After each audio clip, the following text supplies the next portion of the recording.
Hello hello hello hello बच्चों, hello, good evening, कैसे हो आप सभी। हेलो बच्चों, गुड इवनिंग, कैसे हैं आप सब। आ जाइए, आप सभी का बहुत बहुत स्वागत है। Good evening ji, good evening बच्चों, आ जाइए आप सब, कैसे हैं। Hello hello, good evening ji, good evening, कैसे हैं। मैं भी एकदम बढ़िया हूँ,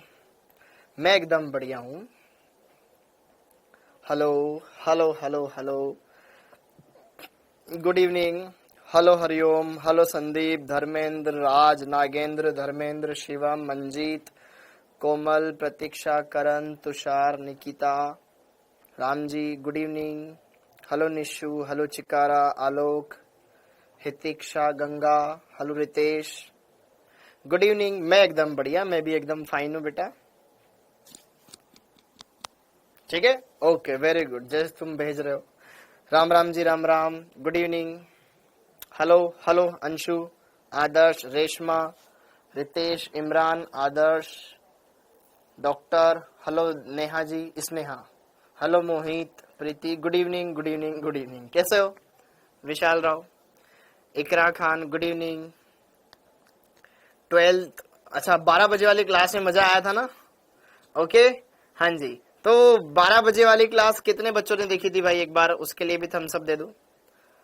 हाँ जी, गुड इवनिंग, हाँ जी, वेरी गुड बेटा, वेरी गुड। आरजे, बहुत बढ़िया। Ritesh, Sumit, Suraj Sharma, good evening. स्नेहा जी, बहुत बढ़िया बेटा, बहुत बढ़िया। ओके, तो आई होप आपने उस क्लास के जरिए बहुत सारी चीजें समझी होगी, बहुत सारी चीजें क्लियर की होगी। तो अब आगे बढ़ते हैं। सर आपने मेंटी में नेम कैसे चेंज कर दिए। भाई मैंने चेंज नहीं किए थे, उन पे क्लिक करता गया, नेम चेंज हो गए और फिर दोबारा सही भी नहीं हुए। ओके, मेरे फोन में ओपन ही नहीं हुआ। अरे बेटा ऐसा थोड़ी ना होता है यार। मोहिनी कौन है, मोहिनी मौर्य, कहाँ मिलती है वो क्लास। यूट्यूब पे मिलती है भाई, डाउट नट। अच्छा टाइगर बेबी तुम थे, ओके, बहुत बढ़िया। Misbah, very good. हेलो अमन पांडे, ओके, हाँ जी। अब आगे बढ़ते हैं, बाकी की चीजों को समझते हैं, हर बात को क्लियर करते हैं। जय हिंद बेटा, जय हिंद। और सारी चीजों को क्लियर करते हुए आगे बढ़ते हैं। तो यार आज है अपना लेक्चर नंबर 11, इस केमिकल बॉन्डिंग का लेक्चर नंबर 11। ओके प्रतिमा जी, लेक्चर नंबर 11 आज हम देखेंगे। और आज हम कुछ और बढ़िया बढ़िया छोटे छोटे कॉन्सेप्ट को क्लियर करेंगे और उनको सही तरीके से सिस्टमेटिक वे में हम रखेंगे और आगे बढ़ेंगे। ओके, हाँ जी। तो सबसे पहले तो हम जान लेते हैं कि आज हम क्या करने वाले हैं।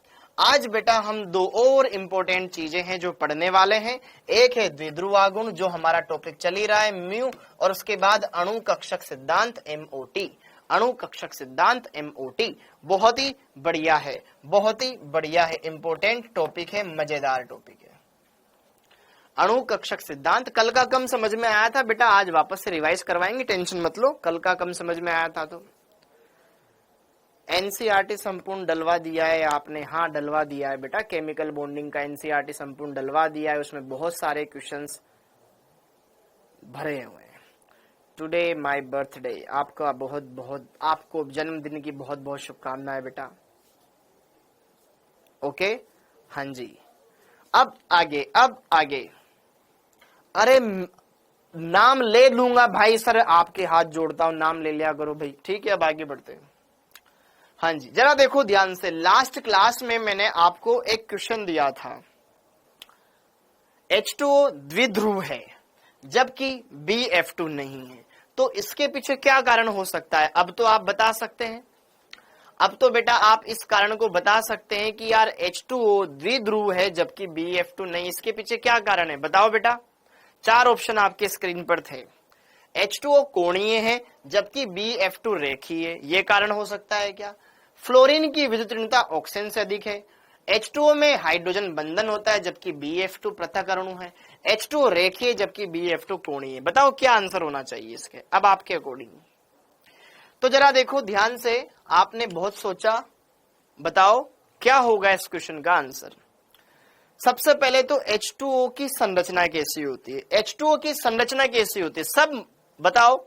H2O की संरचना ऐसी होती है, जबकि BeF2 की संरचना बेटा ऐसी होती है। यह एक कोणीय संरचना है, वी शेप संरचना है, और जबकि ये रेखीय संरचना है। हाँ या ना? तो भाई 4 वाला तो H2 रेखीय थोड़ी ना होगा यार, ये वाला तो कोणीय है। अब कोणीय तो एक भी हो सकता है, सही। अब बाकी चीजें भी तो भाई, ये वाला तो वैसे ही कट गया, फोर्थ वाला ऑप्शन तो वैसे ही कट गया अपना। अब अगला, ये द्विध्रुव होता है, मतलब ये ध्रुवीय होता है। इसके पीछे क्या लॉजिक है? H2 अणु ध्रुवीय होता है, इसके पीछे लॉजिक क्या हो सकता है? तो जरा देखो ध्यान से, इसमें ऑक्सीजन के पास तो 2 लोन पेयर होते ही हैं। अब जरा देखो ध्यान से यार, ऑक्सीजन से जुड़ा हुआ है इधर हाइड्रोजन, हाइड्रोजन और ऑक्सीजन में ऑक्सीजन की विद्युत ऋणता ज्यादा होती है, अर्थात इस बंध के इलेक्ट्रॉन हाइड्रोजन से ऑक्सीजन की तरफ जा रहे होंगे। सेम उसी तरीके से हाइड्रोजन के इलेक्ट्रॉन इधर ऑक्सीजन की तरफ जा रहे होंगे। तो कहीं ना कहीं यहां पर दोनों बंधों का म्यू लोन पेयर की दिशा में जा रहा है, अर्थात इसका म्यू नॉट इक्वल टू 0 है। यह नॉट इक्वल टू 0 होना इस बात को बताता है कि यह तो ध्रुवीय होगा। और इसमें जरा देखो ध्यान से, 180 डिग्री का बंध कोण है। ये वाला बंध इस वाले बंध के जस्ट अपोजिट है। फ्लोरीन और बेरिलियम में फ्लोरीन की विद्युत ऋणता ज्यादा होगी, इधर इसकी विद्युत ऋणता ज्यादा होगी। समान घटक विपरीत दिशाओं में होते हैं तो निरस्त हो जाते हैं, वाइड बोल, ठीक है, निरस्त हो जाते हैं। क्लियर हो गया? तो यहां पर म्यू कैसा आ जाएगा? 0 आ जाएगा, इसलिए यह अध्रुवीय हो जाएगा। तो अब बताओ, यहां पर सिंपल सा आप बता सकते थे बेटा, CO एक ध्रुवीय अणु होता है बेटा सोनल। हाँ जी, तो जरा देखो ध्यान से बेटा, यहां पर सिंपल सा कारण है कि F2 कोणीय होता है जबकि रेखीय होता है। कोणीय होने से इसका म्यू कैंसल नहीं हो पाएगा और इसका म्यू कैंसल हो जाता है, इसलिए वो ध्रुवीय होता है, ये ध्रुवीय होता है। तो क्या पहला, यहां पर पहला ही ऑप्शन करेक्ट हुआ? अब एक बालिका बोल रही है कि CO एक ध्रुवीय अणु है। कैसे? CO ध्रुवीय है। तो बेटा जरा देखो ध्यान से बालिका, इधर देख, यहां पर कार्बन और ऑक्सीजन के बीच में डबल बॉन्ड तो होता है, लेकिन यह ऑक्सीजन इसकी मदद करता है कि नहीं करता है स्टक पूरा करने में? बोलना हाँ या ना, बोल हाँ या ना। अब जरा देख ध्यान से, मैंने आपको पढ़ाया था, अगर उप सहसंयोजक बंध दूसरे आवर्त के तत्वों के बीच में ही या दूसरे और पहले आवर्त के तत्वों के बीच में बने और मैं इसको सहसंयोजक बंध में कन्वर्ट करना चाहूं, तो मैं इसको ऐसे बता सकता हूं ना बेटा, यहाँ पे ट्रिपल बॉन्ड, लेने वाले पे ऋणावेश, देने वाले पे धनावेश। देख आवेश उत्पन्न हो गया, आवेश उत्पन्न हो गया तो ये ध्रुवीय हो गया। सिंपल है। अरे जेद पढ़ेंगे आगे। SO2 कैसे ध्रुवीय, SO3 नहीं। उनकी संरचना बनाओ ना, मेरे से क्या पूछ रहे हो? हर एक चीज संरचना बनाए खुद देखो, इतना तो पढ़ा दिया तुम्हें। अब आगे देखो, अब आगे देखो, इतनी बातें क्लियर हो गई। अब मैंने आपको कल एक क्वेश्चन दिया था, मैंने एक क्वेश्चन लिखाया था कि यार भाई ये एक कंपाउंड है, इस कंपाउंड में यहाँ क्लोरीन लगा रखा है, इसका म्यू मैंने बोला था 1.5 dBi, तो इसका म्यू कितना होगा? ऐसा मैंने कुछ बोला था क्या आपको?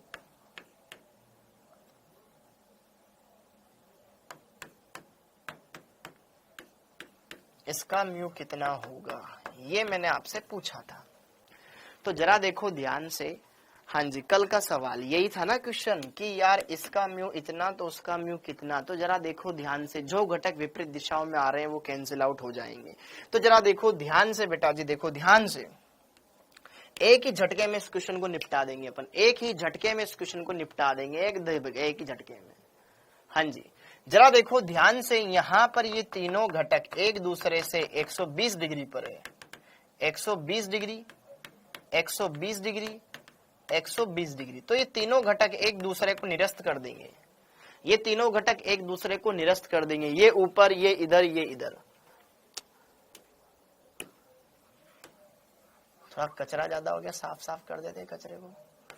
हाँ जी, जरा देखो ध्यान से, इस बंद का म्यू इस तरफ आएगा, इस बंद का म्यू इस तरफ आएगा, इस बंद का म्यू इस तरफ आएगा, तो ये तीन घटक आपस में एक दूसरे को निरस्त कर देंगे।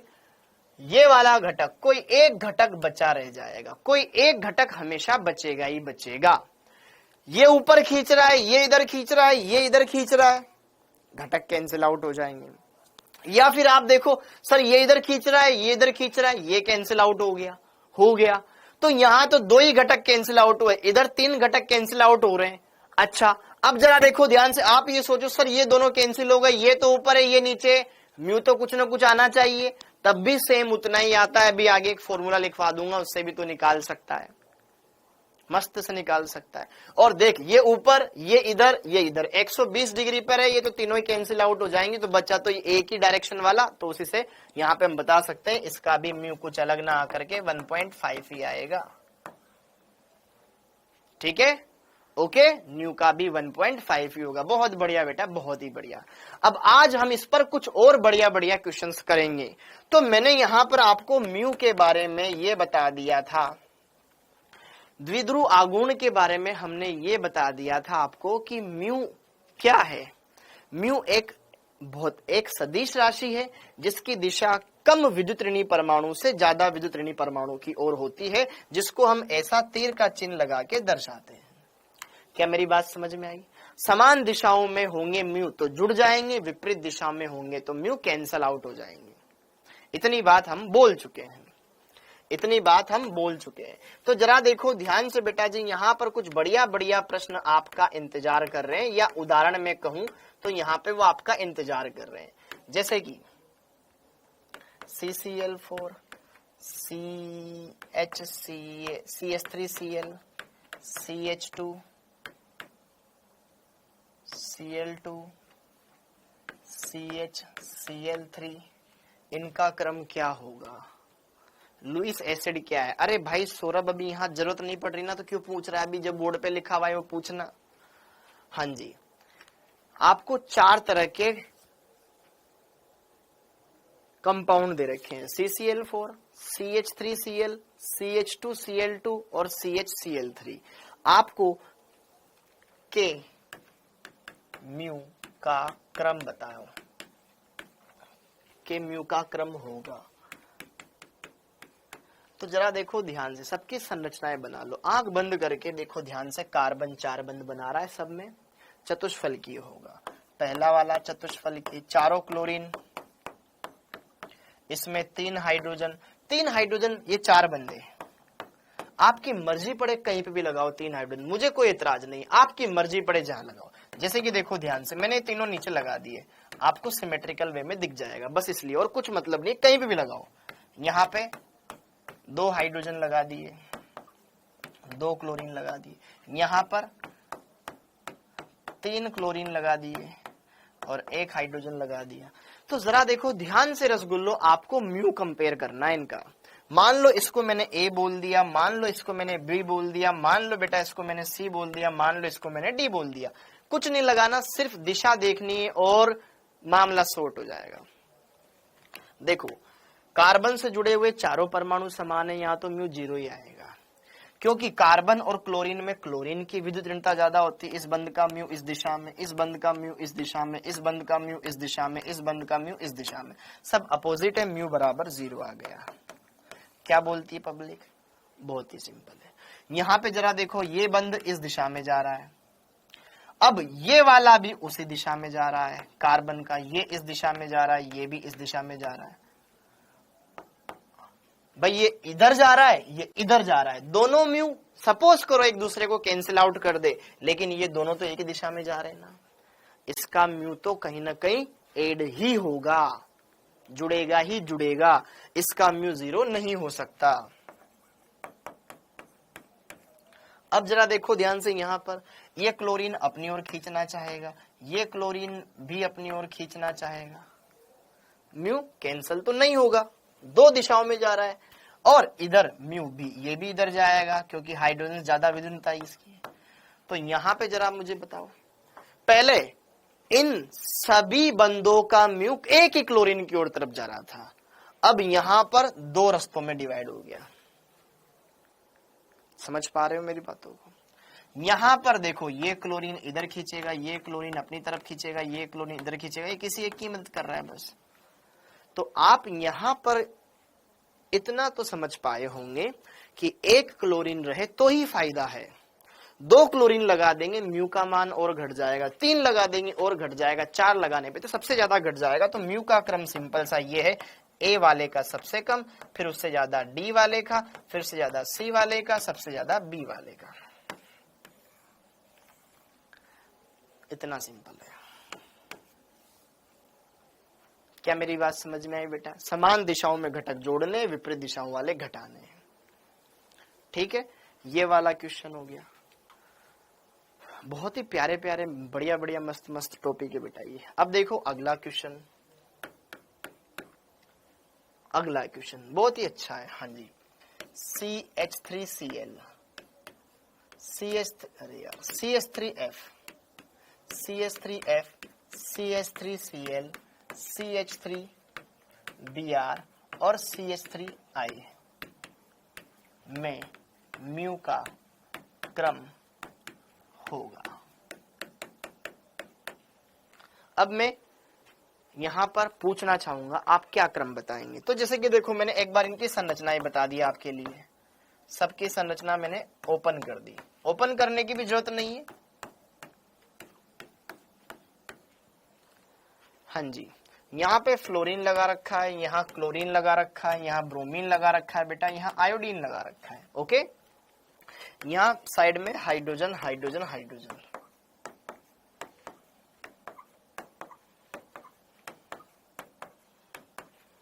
अब आप बताओ कुछ बातें।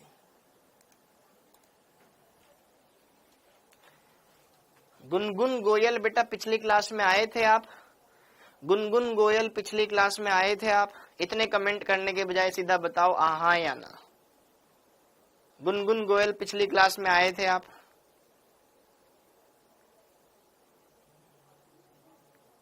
यस। तो समान दिशाओं में घटक जुड़ते हैं, विपरीत दिशाओं में घटते हैं ना। फिजिक्स में नहीं पढ़ा अभी आपने ये? अभी उस पे आता हूं, पहले इस वाले क्वेश्चन को, साथ इस क्वेश्चन को बताओ।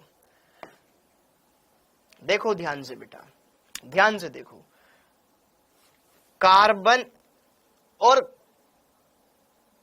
विद्युत ऋणता, भाई अगर मैं बताऊं वहां पर आपको, यहां पे देखो En सबसे ज्यादा होती है फ्लोरीन की, फिर क्लोरीन की, फिर ब्रोमीन की, फिर आयोडीन की। क्या बेटा आप ये जानते हो कि यार अगर इलेक्ट्रॉन खींचेगा तो फ्लोरीन सबसे ज्यादा खींचेगा। अब बेटा ये देखिएगा, कार्बन और फ्लोरीन, कार्बन से सारे ही हेलोजनों की विद्युत ऋणता ज्यादा होती है। ठीक है, यहां पे भी मैंने आपको कल वेरिएशन एक चेंज करवाया था ना आयोडीन के लिए। तो जरा देखो ध्यान से, कार्बन से ज्यादा विद्युत ऋणता फ्लोरीन की, तो इस बंध का म्यू इस दिशा में, इस बंध का म्यू इस दिशा में, इस बंध का म्यू भी इस दिशा में, इस बंध का म्यू भी इस दिशा में। तो जीरो तो किसी का भी नहीं आना भाई, म्यू जीरो किसी का भी नहीं होगा। आई नो, आप भी जानते हैं, मैं भी जानता हूं। म्यू का सूत्र क्या होता है? म्यू का सूत्र होता है आवेश गुणा दोनों के बीच की दूरी।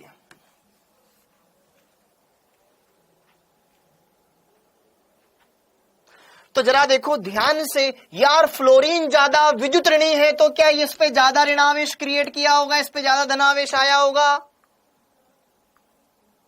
यहां पे जरा देखो ध्यान से, उतना धनावेश नहीं आया, उतना ऋणावेश नहीं आया, उतना धनावेश नहीं आया। क्यों? क्योंकि खींचने वाला यहाँ फ्लोरीन था, ज्यादा इलेक्ट्रोनेगेटिव है, ज्यादा इलेक्ट्रॉन खींचेगा और अपने ऊपर ज्यादा ऋणावेश बनवाएगा, तो ज्यादा आवेश उत्पन्न होगा और दोनों के गुणनफल ही आपका म्यू बताएगा।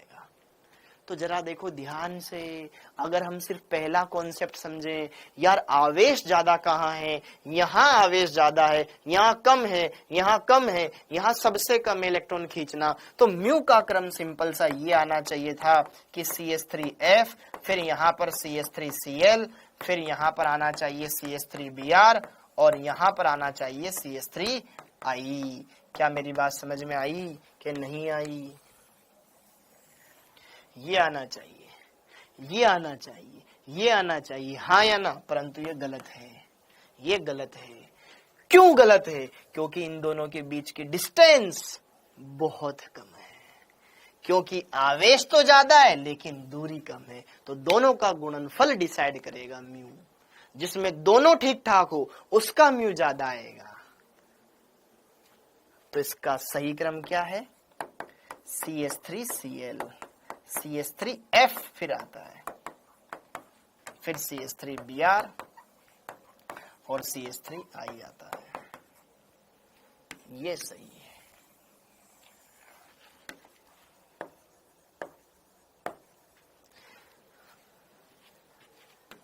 दूरी दूरी दूरी दूरी Q इंटू डी, आवेश ज्यादा है लेकिन दूरी कम।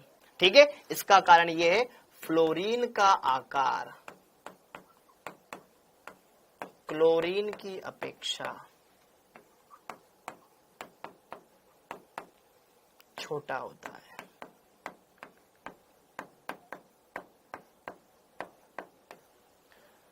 विद्युत ऋणताओं में इतना ज्यादा कुछ नहीं है।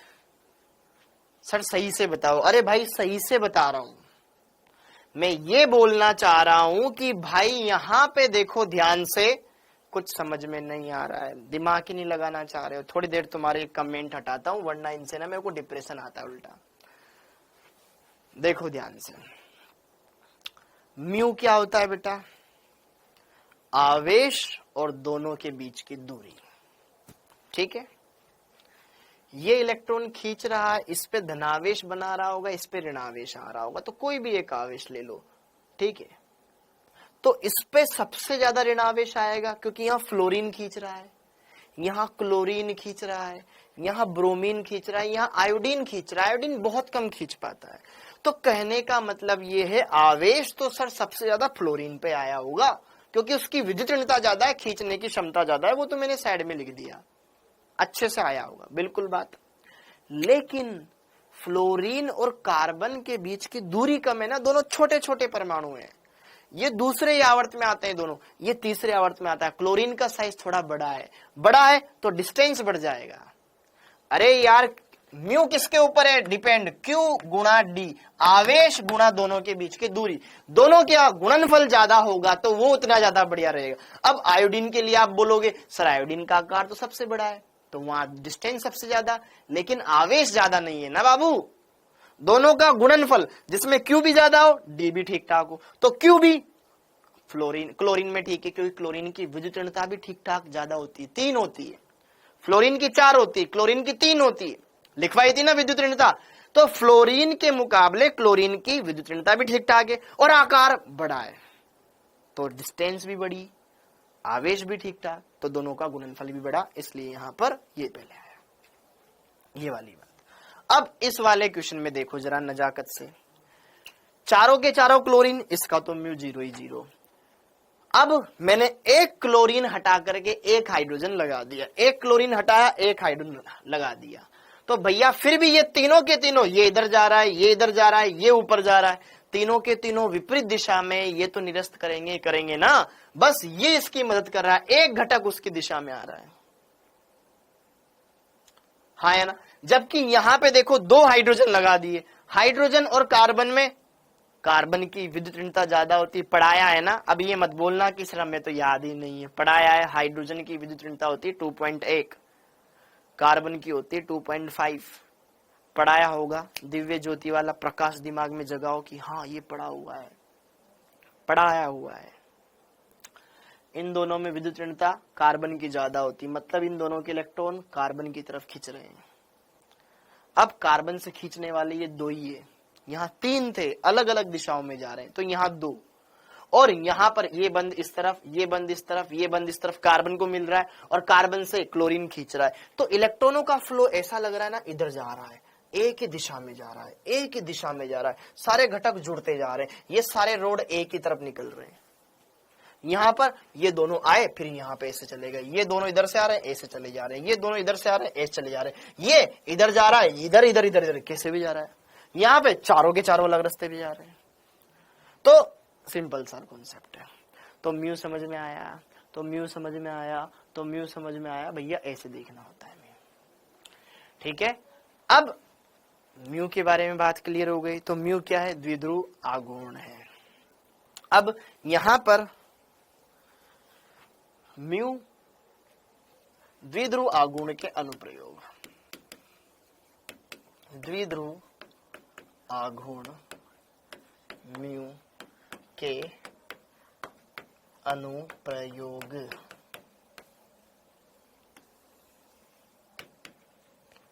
इसके कुछ अनुप्रयोग है। पहली बात, अगर किसी अणु के लिए म्यू 0 आ जाए, यदि म्यू कुल म्यू 0 आ जाए तो हम बोल देंगे अणु अध्रुवीय है। हो तो यौगिक कैसा होगा? अध्रुवीय। जैसे कि CH4 BF3, उदाहरण जैसे कि BF2 BCl3 BF3, ऐसे बहुत सारे CH4 है ना। इसी तरीके से PCl5 SF6 IF7 आदि। ठीक है, इनका म्यू 0 रहता है। दूसरा, यदि म्यू कुल नॉट इक्वल टू 0 हो तो यौगिक कैसे होंगे? यौगिक ध्रुवीय होंगे। यौगिक ध्रुवीय होगा। अगर कुल म्यू 0 के बराबर नहीं है तो म्यू अणु ध्रुवीय होगा। जैसे कि देखो बेटा, उदाहरण लोन पेयर आते ही दिक्कत आ जाती है। जैसे कि H2O ध्रुवीयता होती है इसमें, अमोनिया में ध्रुवीयता होती है बेटा। लोन पेयर होते हैं, लोन पेयर आने पे दिक्कत आ जाती है। ठीक है, अणु ध्रुवीय हो जाता है। ठीक है, इसके अलावा बहुत सारे, इसमें तो जाने कितने लिख सकते हो। जैसे कि HF हो गया, जुड़ने वाले परमाणु अलग अलग है, अगल बगल वाले एटम अलग अलग है, CHCl3 CH2Cl2, कैसे भी बना सकते हो। उसके तो बहुत सारे उदाहरण लिख सकते हो। ठीक है, ओके, बोलो। जुड़ने वाले परमाणु भी अलग आ जाए, वहां पे ही क्या आ जाएगी? ध्रुवीयता उत्पन्न आ जाएगी, आदि आदि। तो अगर म्यू बराबर 0 है तो हम बोल देंगे कि कंपाउंड नॉन पोलर है। अगर म्यू बराबर 0 नहीं है तो कंपाउंड पोलर है। अध्रुवीय का मतलब है बेटा non polar. Non polar, non polar, इसका मतलब है बेटा पोलर। अब समझ में आ रहा है? पुराना ही रिवाइज किया है जो पिछली क्लास में हमने पढ़ा था, कुछ नया नहीं पढ़ाया है ये। अगली बात ये वाला अभी अपन समझेंगे। अगली बात, थर्ड पॉइंट,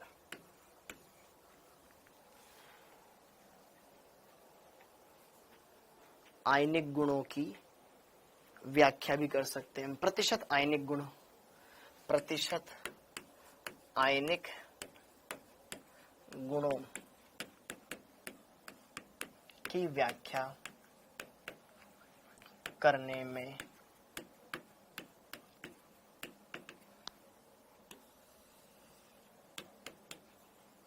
जरा देखो ध्यान से, प्रतिशत आयनिक गुणों की व्याख्या करने में भी ये इस्तेमाल होता है। याद करो, हमने हेनी और स्मिथ का एक फॉर्मूला पढ़ा था विद्युतीर्णता वाला, वहां पर भी हमने प्रतिशत आयनिक लक्षण ज्ञात करे थे। याद है? 16 गुणा delta x plus 3.5 delta x का होल स्क्वायर। वो भी आयनिक लक्षणों की व्याख्या करता था सहसंयोजक यौगिक में, और ये वाला सूत्र भी करता है। क्या है ये सूत्र?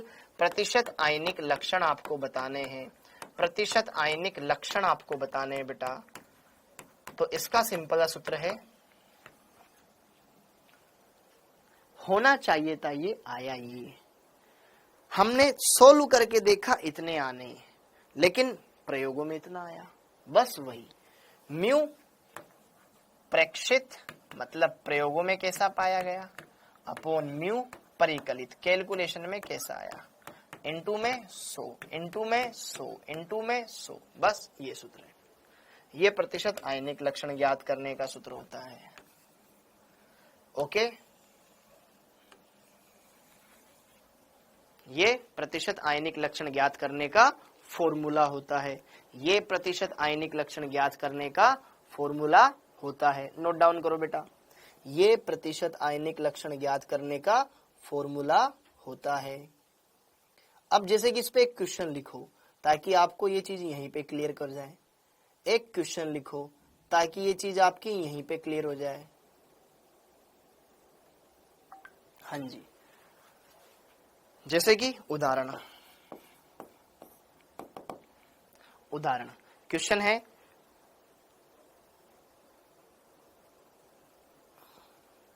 कैलकुलेट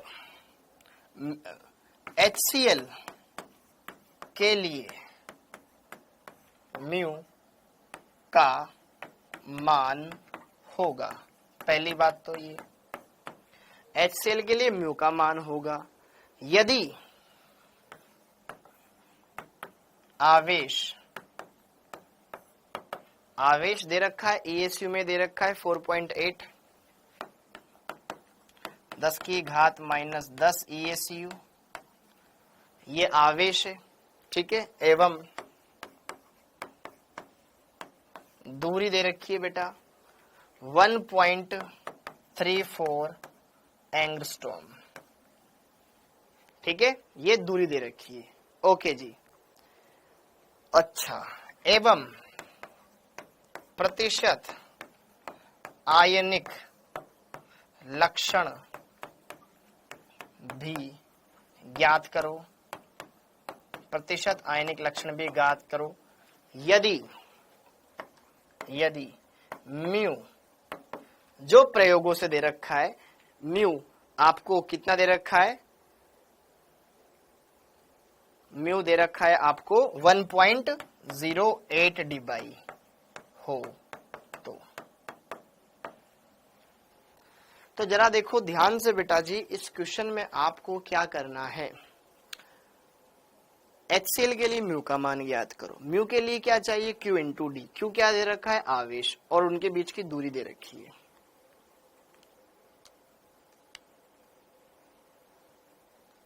ओके, म्यू, और इतना काम कर लिया तो फिर आप प्रतिशत आयनिक लक्षण ज्ञात करो। जब म्यू एक्सपेरिमेंटल, ये म्यू एक्सपेरिमेंटल है, प्रयोगों के द्वारा प्रेक्षित म्यू एक्सपेरिमेंटल इतना हो तो आप क्या इस क्वेश्चन को कर सकते हो।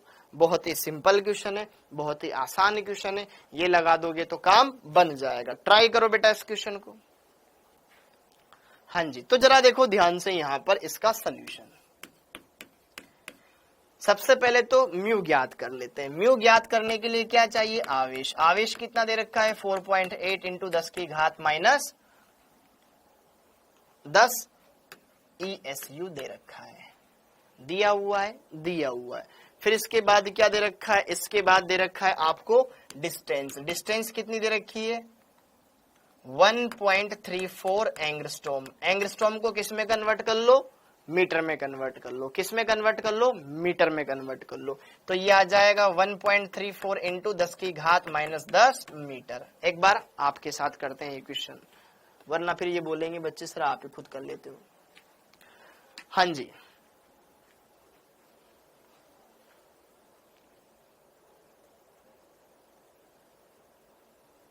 ठीक है, ओके, क्योंकि ESU मीटर आता है ना मात्रक। ओके, हाँ जी, तो चूंकि म्यू बराबर सूत्र क्या होता है, Q इंटू डी होता है, Q इंटू डी होता है, Q इंटू डी होता है। Q बराबर Q आवेश, ESU वाला, ESU मीटर वाला मात्रक रखा है ना अपन ने, ठीक है, ESU मीटर वाला मात्रक रखा है ना अपन ने। हाँ जी, ओके, हाँ जी, तो जरा देखो ध्यान से, यहां पर Q इंटू डी अपन ने कर लिया। देख, याद करो, हम डी बाई का एक फॉर्मूला जानते हैं। डी बाई बराबर हम जानते हैं ना, डी बाई बराबर हम ये जानते हैं 1 गुणा 10 की घात माइनस 18 ESU। 1 गुणा 10 की घात माइनस 18 ESU सेंटीमीटर होता है, और बराबर में होता है 3.33 इंटू 10 की घात माइनस 30। ये क्या होता था, कूलाम्ब मीटर होता है, कूलाम्ब मीटर होता है। ये हम जानते हैं, ये रिश्ता हम जानते हैं बेटा दिया है तो प्रेक्षित दिया है ना, म्यू एक्सपेरिमेंटल दे रखा है, प्रायोगिक दे रखा है, ये म्यू प्रायोगिक दे रखा है। यार क्वेश्चन करवाते तुम बोलते हो मजा नहीं आ रहा है। अब जरा देखो ध्यान से, यहां पर आपको क्या क्या दे रखा है भाई, आप डिबाई में ही तो मान रखोगे। यहां पे इसका मान किसमा दे रखा है 1.08 डिबाई, ये डिबाई में दे रखा है, ये डिबाई में दे रखा है, ये डिबाई में दे रखा है 1.08 डिबाई, ये डिबाई में दे रखा है। यहां पे भी डिबाई में आना चाहिए, ये डिबाई में है तो ये भी डिबाई में आना चाहिए ना, ताकि समान मात्रक हो तो आराम से सोल्व कर जाएंगे। अब जरा देखो ध्यान से यहां पर, अच्छा ईएसयू यार एमकेएस पद्धति में नहीं आता है, सीजीएस पद्धति में आता है, तो इसके साथ बेटा सेंटीमीटर इस्तेमाल किया जाता है। तो याद करो, मैंने प्रीवियस लेक्चर में आपको शायद यहाँ मीटर लिखवाया था।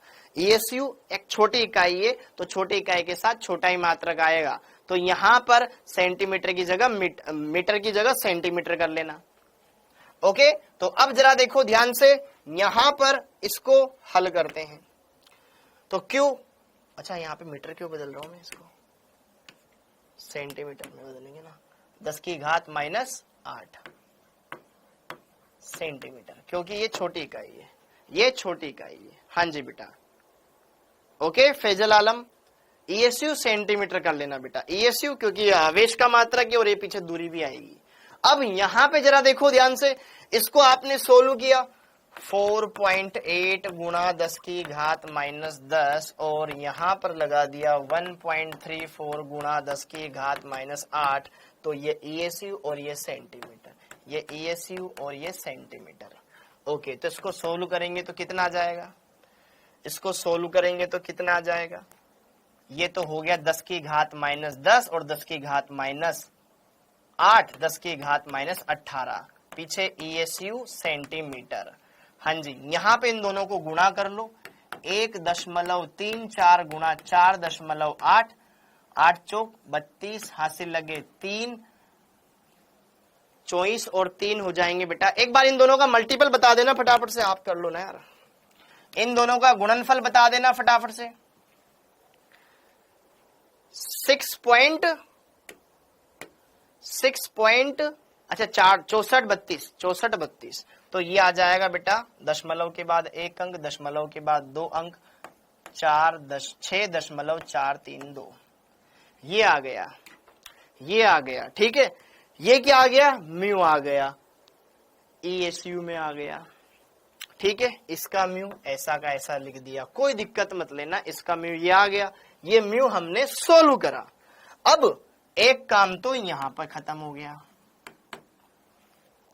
अब जरा देखो ध्यान से, सर फर्स्ट फॉर्मूले से देख, इस वाले फॉर्मूले से इतने क्वेश्चंस नहीं आए, लेकिन आपको वैल्यू तो पुट करना है ना बेटा यशवंत देवांगन। देख ध्यान से, इन दोनों को जब तू गुणा करेगा ये मान आएगा। अब यहां पे तेरे पास जरा देखो ध्यान से, ये एक पार्ट तो खत्म हो गया, पार्ट नंबर 1। अब पार्ट नंबर 2, म्यू प्रेक्षित तुम्हें दे रखा है कितना, म्यू प्रेक्षित दे रखा है 1.08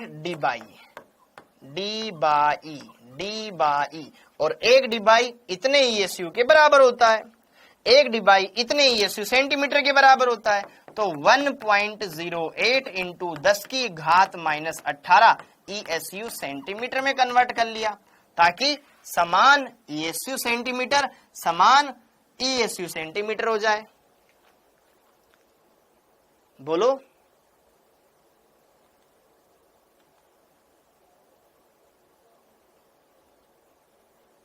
बोलो ना, क्लियर हो गया। तो अब जरा देखो ध्यान से, तो प्रतिशत आयनिक लक्षण, प्रतिशत आयनिक लक्षण म्यू प्रेक्षित अपॉन म्यू परिकलित, तो प्रेक्षित कितना 1.08, अच्छा इंटू में 100 इंटू 10 की घात -18 ईएसयू सेंटीमीटर बटे में कितना 6.432 है, 2 अंक तक ले लो, ऊपर भी 2 अंक तक ही है, इंटू 10 की घात माइनस कहा गया -18 ईएसयू सेंटीमीटर। इनटू में 100। तो जरा देखो ध्यान से बेटा, 2 10 की घात -18 से 10 की घात -18 कट जाएगा, कितना आ रहा है? बच्चे बता रहे हैं भैया 16.79% आ रहा है, 16.79% आ रहा है। तो 16.7 किसके नजदीक है? 17 के। तो लगभग 17% इसका मान आएगा। 17% इसमें आयनिक गुण है। तो यार जरा देखो ध्यान से, एक आप ये चेंज कर लेना, अगर मैंने यहाँ पे सिर्फ ESU लिखवाया है बेटा, तो ESU सेंटीमीटर कर लेना उसको। ESU छोटा मात्रक है तो उसके लिए छोटी इकाई इस्तेमाल होगी। अगर बाई चांस मैंने मीटर लिखवा दिया तो उसको चेंज कर लेना यार। ओके, अब बाकी और कुछ भी नहीं था इस क्वेश्चन में, आपको सिर्फ आवेश दे रखा था और आपको दूरी दे रखी थी, दोनों का गुणनफल करके म्यू को निकालना था। अब म्यू को भी निकालना एक टेढ़ा काम है, क्योंकि आपने किस में निकाला है? ये आवेश दे रखा है ESU में और यहां दे रखा था एंगस्ट्रॉम में। एंगस्ट्रॉम को देकर के हमने सेंटीमीटर में कन्वर्ट किया, Q इंटू डी, हमने म्यू का मान निकाल लिया, म्यू का मान निकाल लिया। ओके, ये आ गया। अब म्यू आ गया, अब एक पड़ाव खत्म हो गया।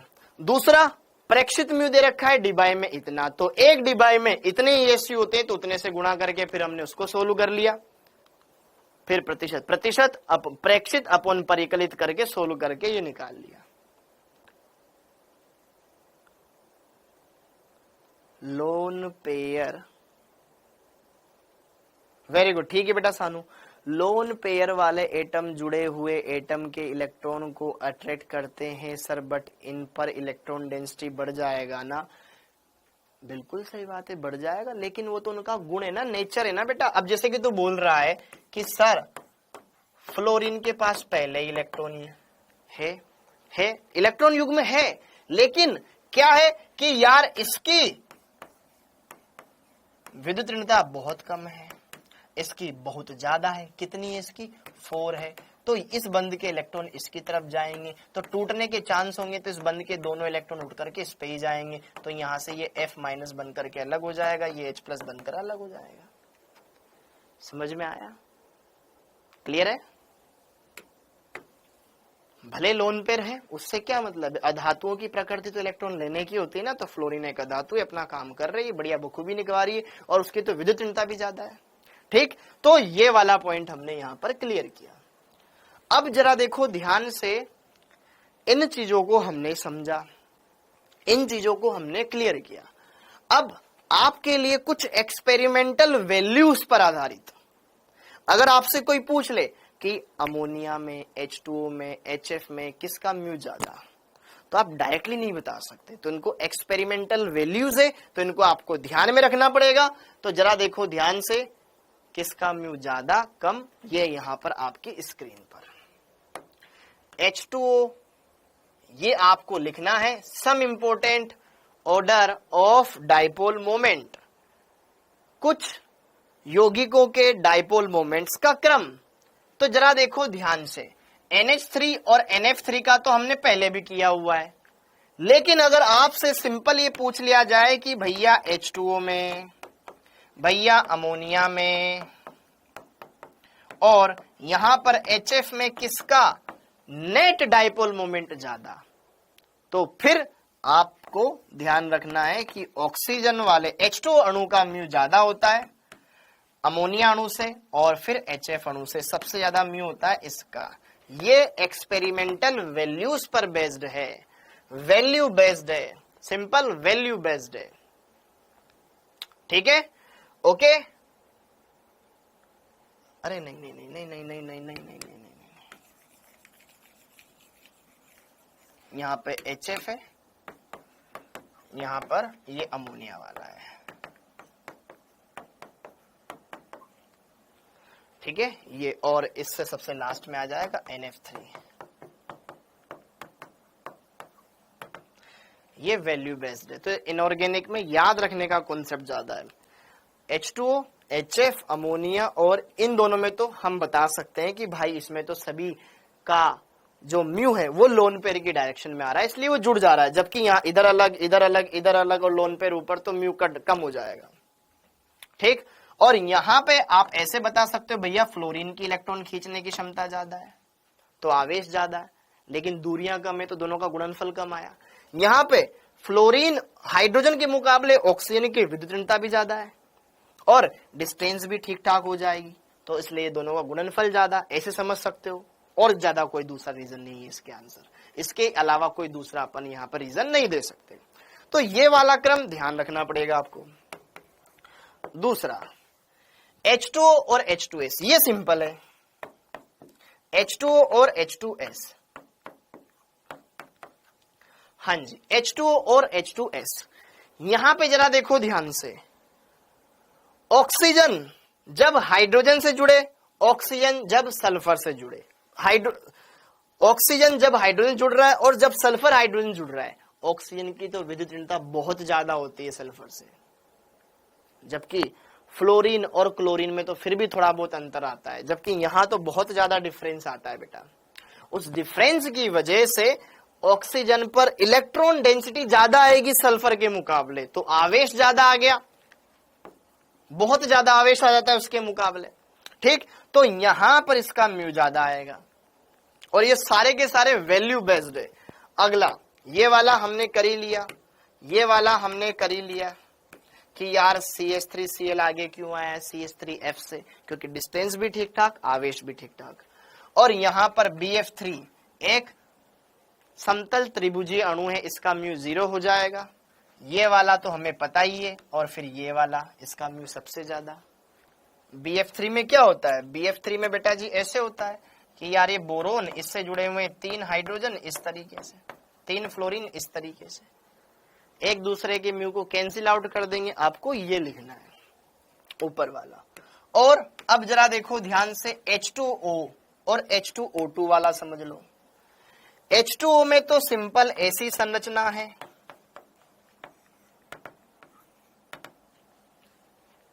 ठीक है, लेकिन H2O2 की संरचना में बेटा थोड़ा सा चेंज होता है। H2O की संरचना कैसी, H2O2 की संरचना ऐसी होती है, ओपन बुक लाइक स्ट्रक्चर, 2 बंद इस तरफ तो इसके लोन पेयर इस तरफ आते हैं, इसमें दोनों लोन पेयर इस तरफ आते हैं, ये दोनों अलग अलग तल में होते हैं। जैसे कि ये लैपटॉप, अगर मैं आपको इस लैपटॉप को दिखाऊं बेटा, जैसे कि मैं आपको इस लैपटॉप को दिखाऊं, तो एक ऑक्सीजन यहां है, एक ऑक्सीजन यहां है, एक हाइड्रोजन यहां है, एक यहां है, तल अलग अलग है। एक हाइड्रोजन यहां, फिर ऑक्सीजन यहां, फिर यहां अगला ऑक्सीजन, फिर अगला यहां पे, तल अलग हो गया। ये वाला क्षैतिज तल में, ये वाला हाइड्रोजन ऊर्ध्वाधर तल में, तल अलग हो गए। इसके लोन पेयर इधर निकल रहे होंगे ऊपर, एक इधर, और जबकि इसके लोन पेयर उस तरफ जा रहे होंगे नीचे की तरफ, तो तल अलग हो गया, तो एक दूसरे को कैंसिल तो कर नहीं पाएंगे। ओके, एक दूसरे को कैंसिल तो कर नहीं पाएंगे, अदरवाइज जस्ट एक दूसरे के अपोजिट होते तो 0 हो जाता, अपोजिट होते तो 0 हो जाता, अपोजिट होते तो 0 हो जाता, लेकिन वो तल ही अलग अलग है तो फिर 0 ही नहीं हो पाएगा। ओके, क्योंकि ये एक समतलीय अणु नहीं है, किताब के समान है, आधी खुली किताब के जैसे। तो यहां पे इसका नेट म्यू ज्यादा आता है, ये ध्यान रखें, क्योंकि इसमें इस वाले बंद के भी कारण आएगा, इस वाले बंद के भी कारण आएगा, दोनों लोन पेयर की दिशा में जाएंगे, तो यहां पे ये वाला आपको ध्यान में रखना पड़ेगा। और ये वाला आयन वाला तो ये डेफिनेटली आपको ध्यान ही रखने पड़ेंगे, NO2 माइनस, NO2 और NO2 प्लस, ये रेखीय होता है, ये वी शेप होता है, ये भी बेंट होता है। तो ये कुछ डाइपोल मोमेंट है, कुछ यहां पर द्विध्रुव आघूर्ण है, जिनके मान आपको ध्यान रखने, बस जिनका क्रम ध्यान रखना है, मान भी ध्यान नहीं रखना, सिर्फ क्रम ध्यान रखना है। अब इसके बाद आता है अगला पड़ाव, ये हमने पढ़ लिया, ये हमने पढ़ लिया। अब इसके बाद का टॉपिक आता है बेटा औपचारिक आवेश, फॉर्मल चार्ज। तुम में से बहुत सारे बच्चे पूछ रहे थे कि सर ये फॉर्मल चार्ज क्या है, तो अब जरा देखो ध्यान से, वो हमने पढ़ लिया, लेकिन अब उसका फॉर्मूला भी देख लेंगे तो तुम्हारे ये बात भी क्लियर हो जाएगी। तो अब हेडिंग डाल लो फॉर्मल चार्ज, फॉर्मल चार्ज, औपचारिक आवेश।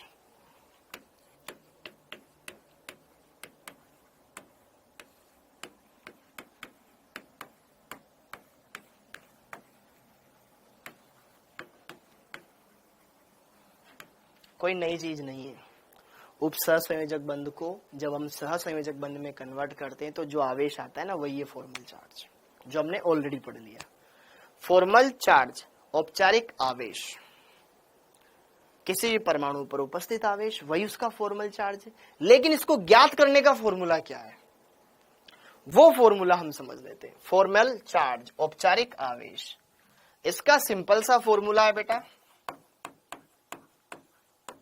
औपचारिक आवेश ज्ञात करना है आपको तो सिंपल, कुल संयोजी इलेक्ट्रॉन है जिस पर ज्ञात करना है उसके कुल संयोजी इलेक्ट्रॉन, कुल संयोजी इलेक्ट्रॉन, टोटल संयोजी इलेक्ट्रॉनों में से माइनस कर दो अबंधित इलेक्ट्रॉन, कितने, जो बंध में भाग नहीं लिए, अबंधित इलेक्ट्रॉन, अबंधित इलेक्ट्रॉन्स, टोटल इलेक्ट्रॉनों में से अबंधित इलेक्ट्रॉन्स को माइनस कर दो और माइनस कर दो 1/2 बंधित इलेक्ट्रॉन्स को, तो आपके पास औपचारिक आवेश आ जाएगा। एक बार ये फॉर्मूला लिखो, फिर अभी क्वेश्चन करवाता हूं। एक बार ये फॉर्मूला लिखो, क्वेश्चन करवाता हूं। हाँ जी, डेफिनेशन बेटा, जो चार्ज है वही है, आवेश, किसी परमाणु पे उपस्थित आवेश। औपचारिक आवेश का तुम्हारे पेपर में डेफिनेशन नहीं आएगी Bikku Kumar. Formal charge Fc, total संयोजी इलेक्ट्रॉनों में से कितने इतने इलेक्ट्रॉन है जो बंध में भाग नहीं लिए उसके, और कितने बंध में भाग लिए बटे 2, इसमें ही करना है, भाग 2 बस। जैसे कि देखो ध्यान से उदाहरण,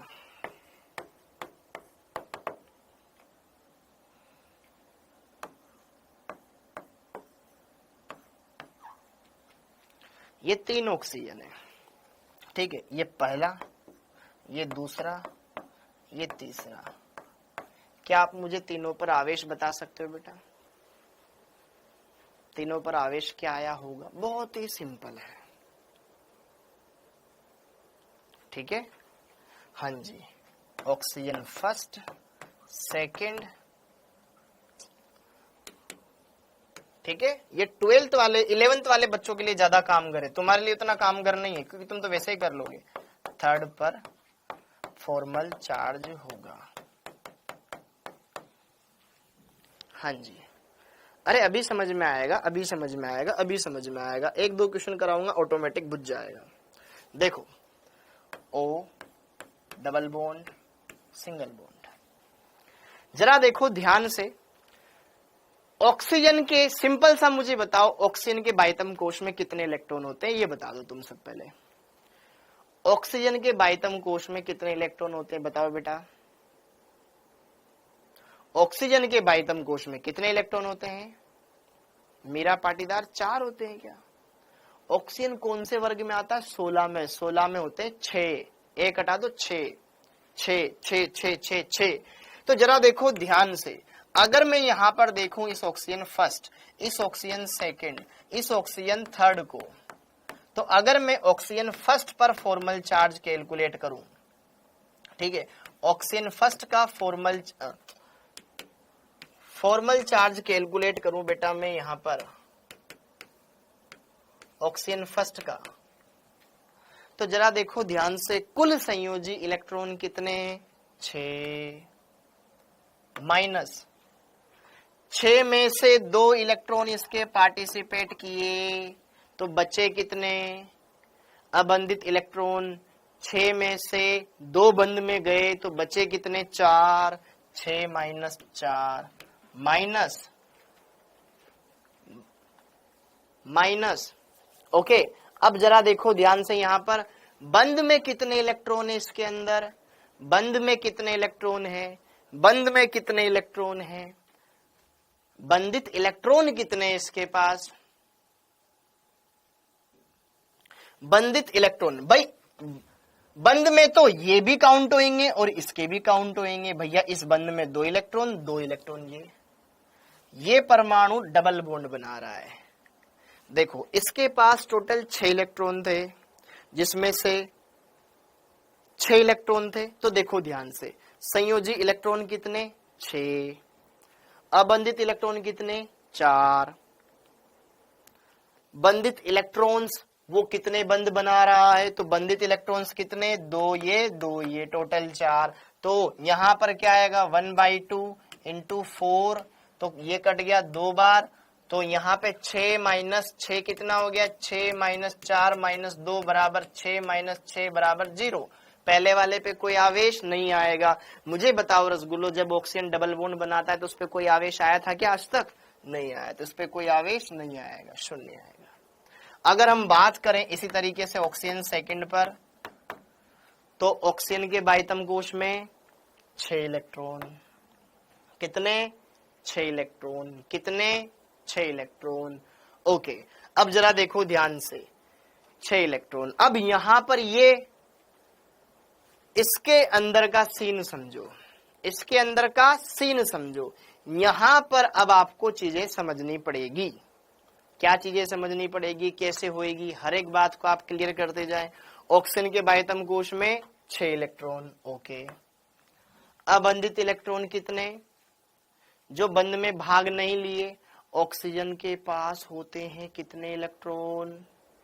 ऑक्सीजन के पास कितने इलेक्ट्रॉन होते हैं? अबंधित, भाई ऑक्सीजन अगर मैं यहां पे देखूं तो ऑक्सीजन 3 इलेक्ट्रॉन बंद में दे रहा है, तो मतलब 6 में से 3 बच गए। एक बारी इसको ऐसे करके देखते हैं। ओके, माइनस, यार तो 0 आ जाएगा, तो यार पंगा हो जाएगा। तो ये तो 0 आ जाएगा, ठीक है, ये तो 0 आ जाएगा यार। इसको इस थोड़ी ने बनाता, गलत बनाया मैंने यार ये। ठीक है, 6 माइनस 3, ठीक है, 6 माइनस 3 कर देंगे तो 0, गड़बड़ हो जाएगी। तो 3 बंद बना रहा है ना, तो ये 1/2 इंटू 6 करना पड़ेगा। 3 3 0 आ जाएगा। तो संयोजी इलेक्ट्रॉन 6 है। इसको यार ना थोड़ा सा चेंज करो। संयोजी इलेक्ट्रॉन 6, ठीक है, 6 माइनस, कोऑर्डिनेट बॉन्ड डाल दिया जाए, कोऑर्डिनेट बॉन्ड डाल दिया जाए। देखो ध्यान से, इतने विस्तार में कोटा में भी नहीं बताया जाता, प्लीज डायरेक्ट बता दो। देख डायरेक्ट तो मैं डायरेक्ट ही बता दूंगा, डायरेक्ट तो मैं फटक खटाखट काम ही नहीं करना। जरा देखो ध्यान से, ये तो फॉर्मूला होता है यार, बिल्कुल बेसिक हो गया ये ऑक्सीजन, ये डबल बॉन्ड, ये सिंगल बॉन्ड, ठीक है। अब मुझे इन पर फॉर्मल चार्ज बताना है, मुझे इस पे फॉर्मल चार्ज बताना है। ये पहला परमाणु, ये सेकंड परमाणु, ये थर्ड परमाणु। अब जरा देखो ध्यान से, मैं थोड़ा सा दूसरे तरीके से बताता हूं जो कि आपके लिए ज्यादा सहज रहेगा। जब एक ऑक्सीजन सिर्फ डबल बॉन्ड बनाता है उस पर कोई आवेश नहीं आता, 0। जब एक ऑक्सीजन 3 बंध बना रहा है तो ये ज्यादा बंध बना रहा है। ऑक्सीजन आमतौर पे डबल बॉन्ड बनाता है। अगर ये 3 बंध बनाएगा तो इसका मतलब ये है कि देखो ऑक्सीजन अपने अष्टक का प्रसार नहीं कर सकता। ऑक्सीजन के पास रिक्त कक्षक नहीं होते हैं, वो अपने अष्टक का प्रसार नहीं कर सकता है। अगर वो ज्यादा बंध बना रहा है इसका मतलब उसको 1 इलेक्ट्रॉन त्यागना पड़ा होगा। यहां पर इसके पास 6 इलेक्ट्रॉन रहे, अगर वो 3 बंध बना रहा है अर्थात उसके पास 5 इलेक्ट्रॉन रहे होंगे, अर्थात कहने का मतलब है वो O+ रहा होगा।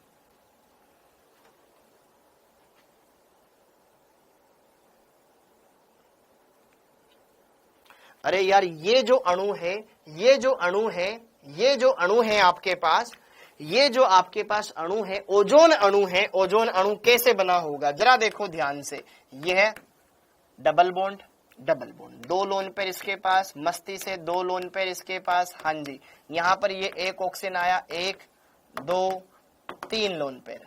भाई इसके पास 6 इलेक्ट्रॉन थे, इन दोनों ने तो अष्टक पूरा कर लिया, लेकिन इसका अष्टक पूरा नहीं हुआ, इसने अपना लोन पेयर दिया। तो अब हम इसी संरचना को आवेशित संरचना में कन्वर्ट करना चाहते हैं। तो जरा देखो ध्यान से, इसको क्या मैं ऐसे कन्वर्ट कर सकता हूं, देने वाला दूसरे आवर्त का, लेने वाला दूसरे आवर्त का, दोनों के बीच में सिंगल बॉन्ड, देने वाले पे धनावेश, लेने वाले पे ऋणावेश, इसका कुछ ही आवेश नहीं है। यही है फॉर्मल चार्ज, यही है फॉर्मल चार्ज। रितिका, रितिका, अमित, अमित, अमित, ध्यान सुनो। आपको यहां पे सिंपल सा ये करना है कि जिसने लोन पेड दिया उस पर धनावेश आएगा, जिसने लिया उस पर ऋणावेश आएगा, दैट्स इट। जो मैंने आपको ऑलरेडी पहले बता रखा है, एक भी झंझट नहीं है, कोई परेशानी नहीं है। हाँ जी, क्लियर हो गया। ये उदासीन है, देने वाले पर कोई आवेश नहीं है, लेने वाले पर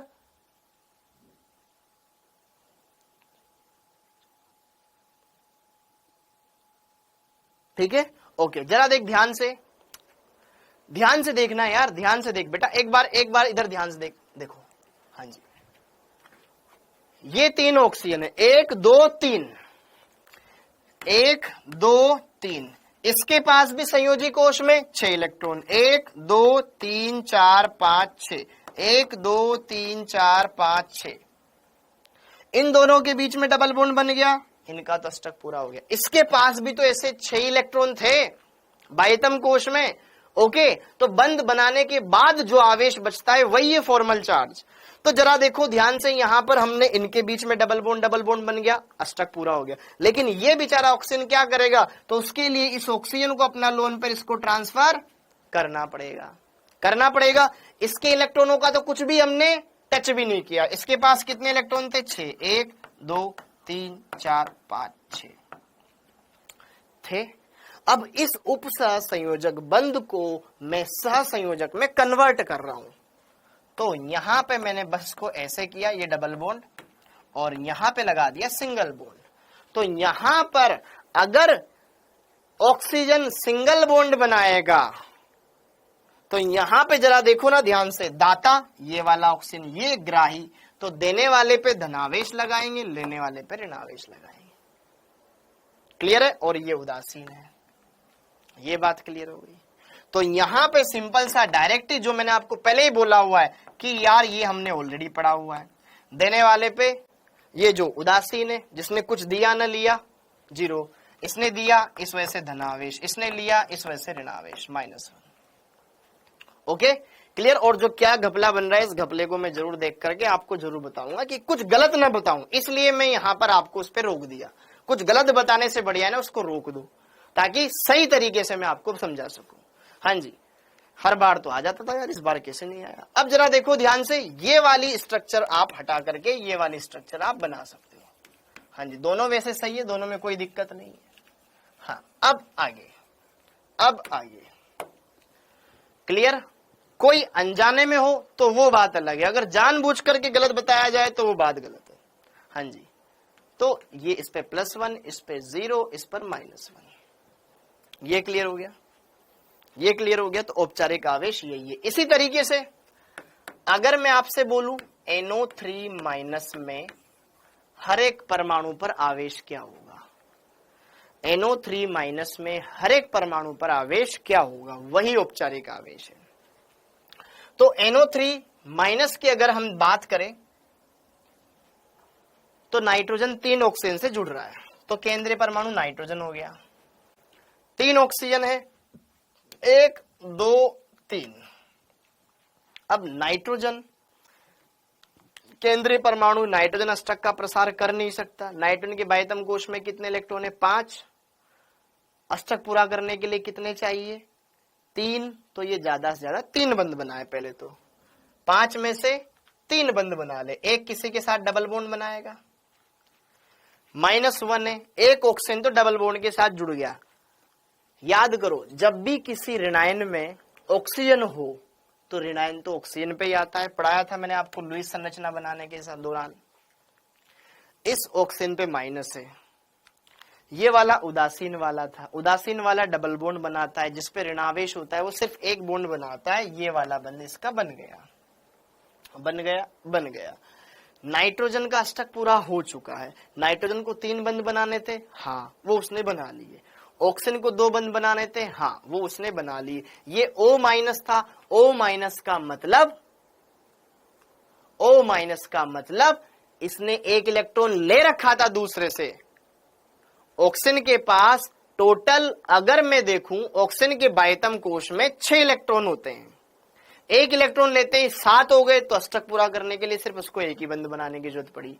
अब ये वाला ऑक्सीजन, ये क्या करेगा, ये भी अणु में जुड़ना चाहता है, तो केंद्रीय परमाणु हमारा नाइट्रोजन था, जिसने 5 में से 3 इलेक्ट्रॉन तो बंध बनाने में इस्तेमाल कर लिए, लेकिन इसका एक लोन पेयर अभी जिंदा है, वो इसको डोनेट किया जा रहा है। तो अगर इस लोन पेयर को हटा करके मैं एक नॉर्मल कोऑर्डिनेट, नॉर्मल सहसंयोजक बंध बना दूं, तो उसके बाद क्या आवेश आ रहा है, वही औपचारिक आवेश। तो या इसको हम ऐसे कन्वर्ट कर सकते हैं ना,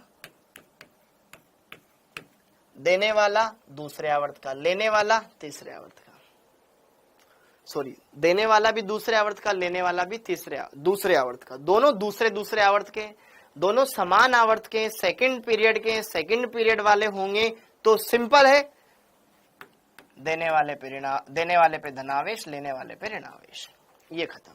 इस पर कोई आवेश नहीं आएगा, क्योंकि इसने सिर्फ डबल बॉन्ड ही बना रखा है। यहाँ पे ऑक्सीजन ने जब सिंगल बॉन्ड बना रखा हो तो नेगेटिव चार्ज आता है, नेगेटिव चार्ज आया, नाइट्रोजन में पॉजिटिव चार्ज आया, क्योंकि इसने 4 बंध बना लिए, 4 बंध कार्बन बनाता है, इसको कार्बन में बदलना है तो अपना एक इलेक्ट्रॉन त्यागना पड़ेगा। ठीक है, तो इस तरीके से यहाँ पर ये संरचना समझ के आपके सामने आई। NO3 माइनस, ये इस तरीके से बनता है। इसी तरीके से अगर आप कोई भी अणु देखना चाहें, जैसे कि BH4 माइनस, तो BH4 माइनस भी इसी की देन है कि यार यहां पर ये जो BH3 अणु होता है, बोरोन का अष्टक अपूर्ण होता है, तो एक H माइनस इसको अपना इलेक्ट्रॉन युग्म दान करता है, तो देने वाला हाइड्रोजन, लेने वाला बोरोन, दोनों में हाइड्रोजन पाई बंध बना ही नहीं सकता, तो देने वाले पे धनावेश लगाएंगे, लेने वाले पे ऋणावेश लगाएंगे, सिंपल सा। तो यहां पे आ जाएगा नेगेटिव चार्ज, यहां पर आ जाएगा पॉजिटिव चार्ज, पहले से नेगेटिव चार्ज था तो नेगेटिव पॉजिटिव न्यूट्रल हो गया, सिंपल सा ये बन गया। सेम इसी तरीके से आपके पास आता है BH4 minus, BF4 minus, same यहीं पर बोरोन से 3 फ्लोरीन जुड़े हुए हैं, 1 2 3 जुड़े हैं बेटा, 3 फ्लोरीन जुड़े हुए हैं, अष्टक अपूर्ण है, तो एक फ्लोरीन इसको जो F माइनस है वो अपना इलेक्ट्रॉन युग्म दान किया, इलेक्ट्रॉन युग्म दान किया। अब इसको अपन ऐसे कन्वर्ट कर सकते हैं कि यार देने वाले पर ये सिंगल बॉन्ड में कन्वर्ट कर लिया, उस पे नेगेटिव चार्ज था, पॉजिटिव चार्ज लगाते उदासीन हो गया, लेकिन इस पे नेगेटिव आ गया। तो यहां पर ये सारे के सारे आवेश जो कोऑर्डिनेट बॉन्ड को सिंगल बॉन्ड में कन्वर्ट करने के बाद बन रहे हैं और जो आवेश उत्पन्न हो रहे हैं, वही आवेश है आपका फॉर्मल चार्ज, वही आवेश है आपका फॉर्मल चार्ज। क्या ये बात क्लियर हो गई? यही आवेश है बेटा आपका फॉर्मल चार्ज। तो ये था आपका फॉर्मल चार्ज। क्लियर हो गया? समझ में आ गया? अच्छे से क्लियर हो गया बेटा? ये है आपका फॉर्मल चार्ज। एक बारी मैं इसको आपको वापस से क्लियर करवा दूंगा, जो वहां पर फॉर्मूले में वैल्यू रखने पर क्यों नहीं आ रही है उसको भी मैं करेक्ट करवा दूंगा, कोई दिक्कत नहीं है। ओके, तो ये था अपना फॉर्मल चार्ज। अब इसके बाद अगला टॉपिक आता है आपका MOT। MOT, हाँ जी MOT। तो जरा देखो ध्यान से, MOT क्या है? हाँ जी, MOT क्या है? अणु कक्षक सिद्धांत।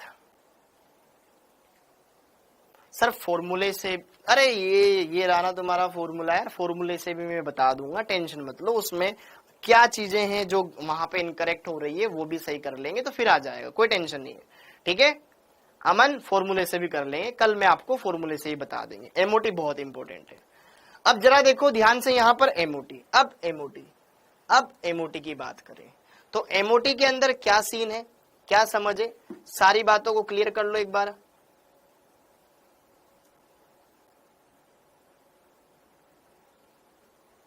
हाँ जी, अब MOT की थ्योरी पर अपन आते हैं। अब MOT की थ्योरी पर अपन आए तो ये एकदम अलग है, ये एकदम अलग है। और क्या क्या चीजें इसके अंदर आती है, सारी चीजें बताऊंगा, स्टेप बाय स्टेप बताऊंगा। सबसे पहले तो इसमें बंद क्रम पर आधारित तुमसे क्वेश्चन पूछा जाएगा, बंद लंबाई पर आधारित क्वेश्चन पूछा जाएगा, प्रतिचुंबकीय या अनुचुंबकीय इस पर आधारित क्वेश्चन पूछा जाएगा। ठीक है, बंद क्रम का क्रम पूछा जाएगा। 2023 में एक क्वेश्चन आया था जिसमें N2 अणु का इलेक्ट्रॉनिक विन्यास पूछा गया था, किस क्रम में होगा वो आएगा तुम्हारे यहाँ पे काम में। तो ये सारी छोटी छोटी चीजें जुड़ करके आपकी एमओटी कंप्लीट करेगी। एमओटी में स्टार्टिंग का मटेरियल तुम्हें बस जस्ट समझना है कि यार ये ऐसे ऐसे होता है। काम का एक टेबल बनाएंगे, उस एक टेबल में सारी की सारी पूरी की पूरी एमओटी समाप्त हो जाएगी कि क्या क्या चीजें किस तरीके से होती है, वो सारी चीजें उसमें निपट जाएगी। तो बस अगर हम बात करें एमओटी के अंदर तो ये मोटे मोटे कॉन्सेप्ट हमें समझने हैं। अणु कक्षक सिद्धांत, अणु कक्षक सिद्धांत, अणु कक्षक सिद्धांत, molecular orbital theory, molecular orbital theory.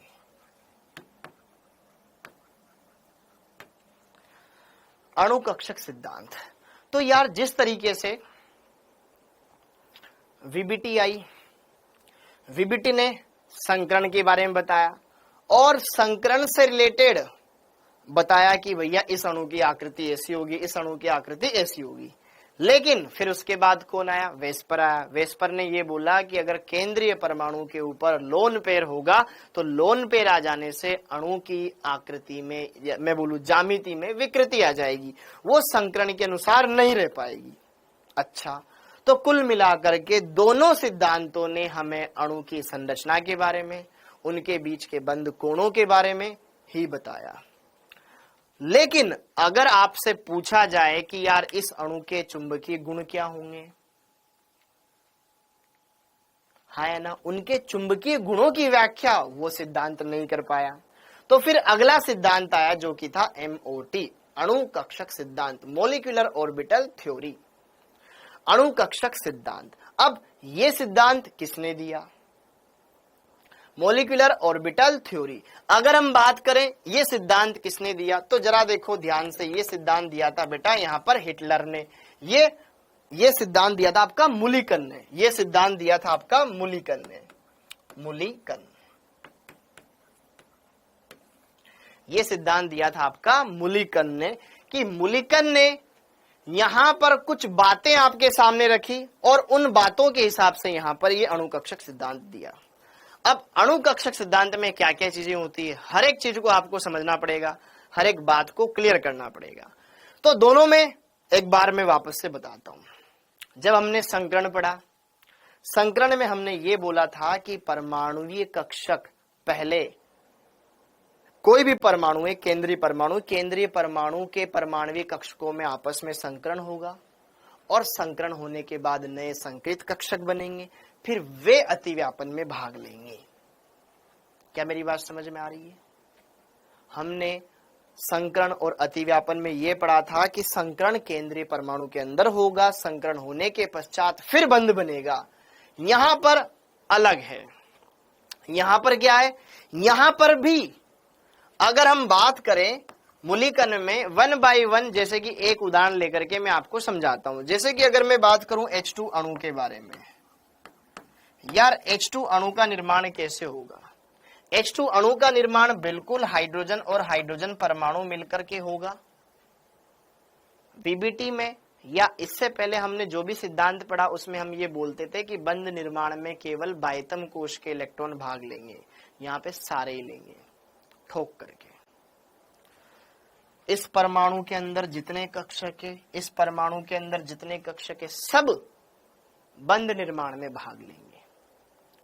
ये परमाणुवीय कक्षक, ये परमाणुवीय कक्षक, जब तक परमाणु में परमाणुवीय कक्षक कहलाएंगे, लेकिन जैसे ही अणु बनाएंगे तो फिर इनको बोलेंगे हम आणविक कक्षक। आणविक कक्षक क्या बोलेंगे इनको? आणविक कक्षक बोलेंगे। तो यहां पे जरा देखो, कुछ बातें हैं जो हमें लिखनी पड़ेगी, थोड़ी स्टार्टिंग में थ्योरी आएगी, लेकिन उनसे हमें बहुत कुछ सीखना है। तो जरा देखो ध्यान से, अरे यार ये तो अलग बोर्ड है। हाँ जी, तो जरा देखो ध्यान से कुछ पॉइंट्स है जो कि हमें क्लियर करने हैं।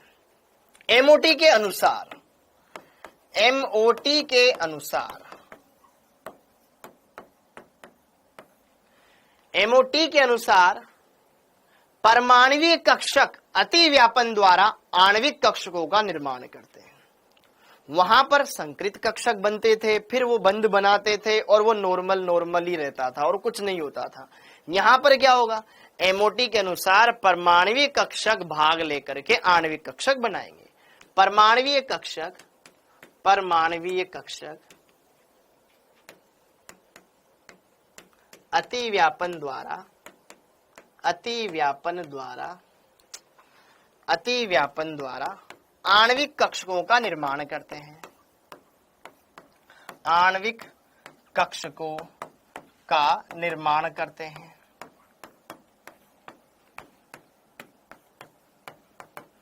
पहला पॉइंट तो ये, जितने परमाणुविक कक्षक होंगे उतने ही आणविक कक्षक बनेंगे। आणविक कक्षकों की संख्या, आणविक कक्षकों की संख्या भाग लेने वाले परमाणुविक कक्षकों के समान होगी। अति व्यापन में भाग लेने वाले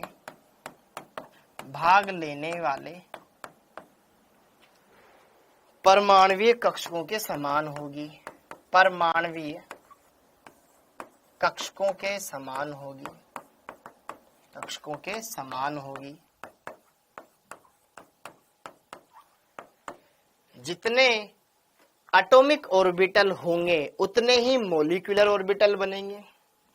अगली बात, ये बात क्लियर हो गई। हाँ जी, आणविक कक्षकों के निर्माण में सभी कक्षक भाग लेंगे। आणविक कक्षकों के निर्माण में परमाणु के सभी कक्षक भाग लेंगे, जबकि इससे पहले क्या होता था, केवल संयोजी कोश के ही कक्षक भाग लेते थे। यहां सब भाग लेंगे। हाँ जी, आणविक कक्षकों के निर्माण में परमाणुओं के सभी कक्षक भाग लेते हैं, भाग लेते हैं।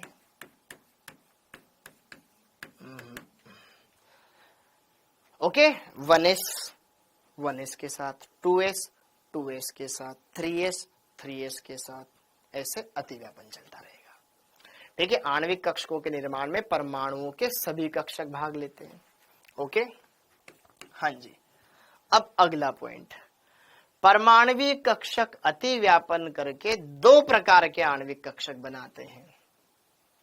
भाई दो परमाणु हैं, उन दो परमाणुओं के सपोज करो दो कक्षक मिल रहे हैं, एक इसका एक इसका, टोटल कितने कक्षक, दो कक्षक। तो दो ही नए बनेंगे, एक कम ऊर्जा वाला एक ज्यादा ऊर्जा वाला, एक कम एनर्जी वाला और एक हाई एनर्जी वाला। तो दो कक्षक बनेंगे। तो जरा देखो ध्यान से, परमाणुवीय कक्षक, ये आगे लिख लेते हैं यहां पे, दो परमाणुवीय कक्षक, ये क्लियर कर देगा चीजों को। दो परमाणुवीय कक्षक अति व्यापन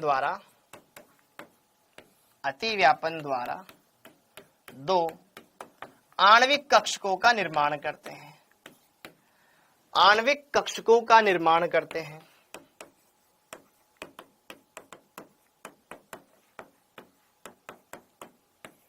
निर्माण करते हैं, जिनमें से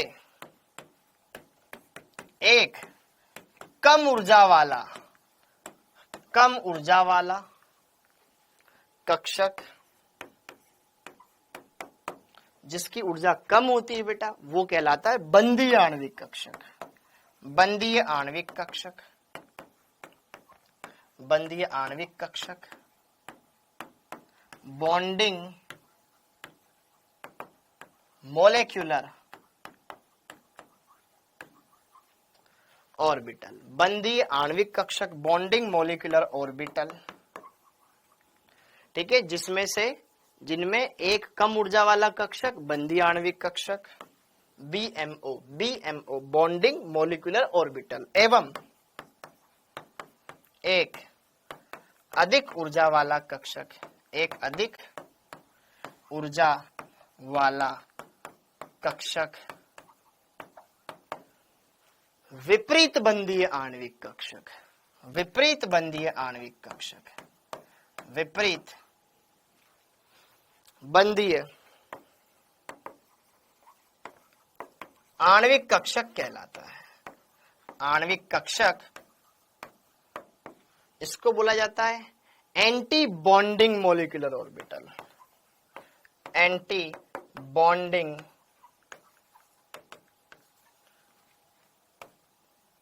बॉन्डिंग मॉलिक्यूलर ऑर्बिटल,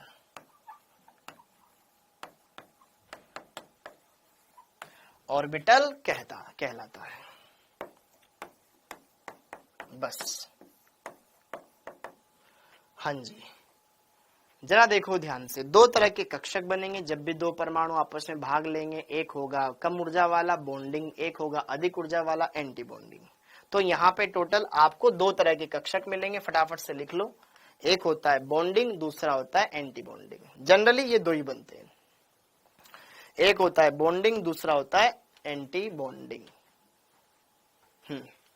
तो जरा देखो यहाँ पर एक है आपके पास बीएमओ, शॉर्ट में हम इस्तेमाल करेंगे बेटा BMO, bonding molecular, bonding molecular orbital,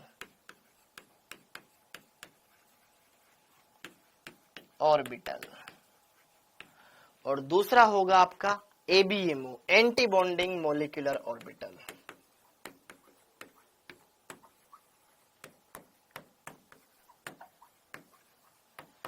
anti bonding molecular orbital,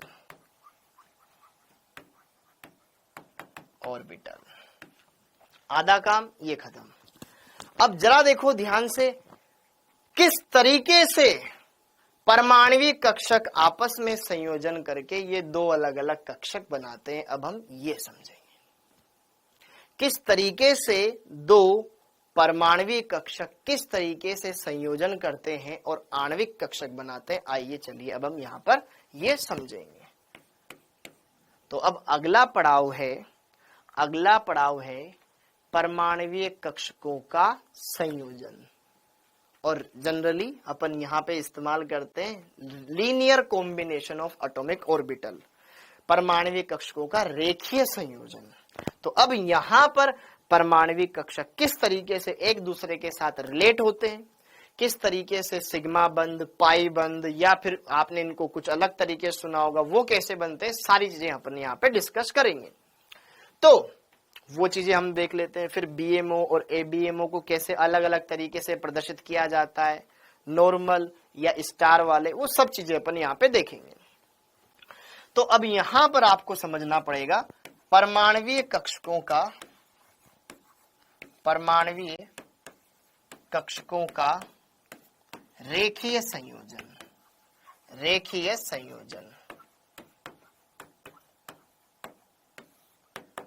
कि यार कौन कैसे कैसे आपस में इंटरेक्ट करेगा, कौन किस तरीके से आपस में इंटरेक्ट करेगा। तो अब जरा देखो ध्यान से, यहां पर परमाणु संयोजित हुए तो दो तरीके से हो सकते हैं। या तो अब जरा देखो ध्यान से, परमाणविक कक्षकों का रेखीय संयोजन में हम सबसे पहले देखेंगे एस एस अतिव्यापन, कि एस एस अतिव्यापन किस तरीके से होगा। ये अतिव्यापन अलग है पहले वाले अतिव्यापन की तुलना में, थोड़ा सा डिफरेंस है बस, और कुछ नहीं है। जरा देखो ध्यान से, क्या हमने परमाणु संरचना वाले चैप्टर में यह पढ़ा था कि इलेक्ट्रॉन एक तरंग के समान भी होता है, इलेक्ट्रॉन तरंग के समान भी गति करता है, कण के समान तो करता है, ये तरंग के समान भी गति करता है।